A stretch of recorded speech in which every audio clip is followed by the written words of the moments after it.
tukwaniriza kunateera ku Celebrity Unlock ngero olunaku lwaleero tukuleetedde dokita abadde family doctor owa Olishahem atubuulira engeri gye yafaamu munnange engeri gye yavuddemu mu buno obulamu bw'ensi wabadde tamanyi Olishahem yatuyimbirayo kakayimba ne David Lutalo gwe gwenjagala najja kubako kone najja featuringako ku remix ya Kalifa Aganaga oyo bayita omuliro bujiri wazayimba bungi nnyo bwayimba duweddeyo biti zonna abadde tamumanyi era dokita tubadde tukumuleeteddeko naye mwewulireko ng'ayogera mu bigambo bye nave wakazaali ssaawa 3 ne Naalongo Nanse Mukasa Naalongo aba agenda okusimbula emmotoka yagende ne mugamba waliwo n'ebintu maama byampadde mama oli byalina okugenda nabyo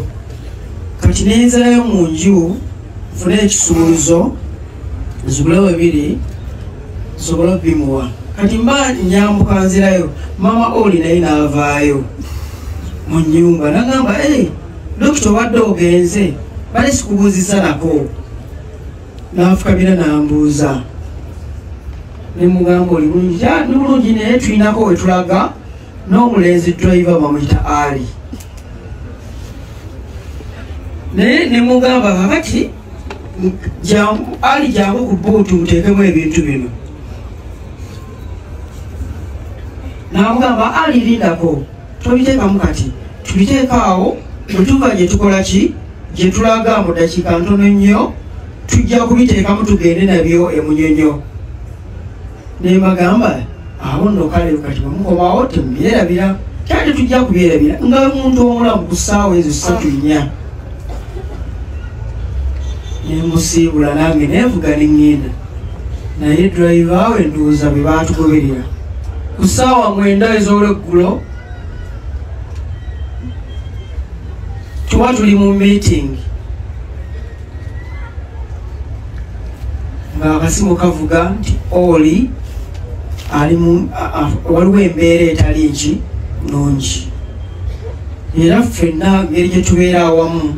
twafuna okutya ne tupapa mangu nnyo paka mu ddwaliro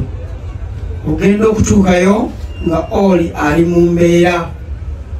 etali nnungi naye ng'omwana ye amaze okufa gwazadde wabula n'obuvumu bwasooka ne butuula olw'okuba nti omwana yali amaze okufa nga buli omu ali mu maziga netugamba kati katusabe omukulu atereere kyatwala essaawa eziwerera ddala 4 ng'eddwaliro likyalwana okulaba nti obulamu bw'omukulu butereera naye okuzaala nga bwe kuba omukama amuwummuza emirembe sirina bingi ejja kwogera obusinga ku ebyo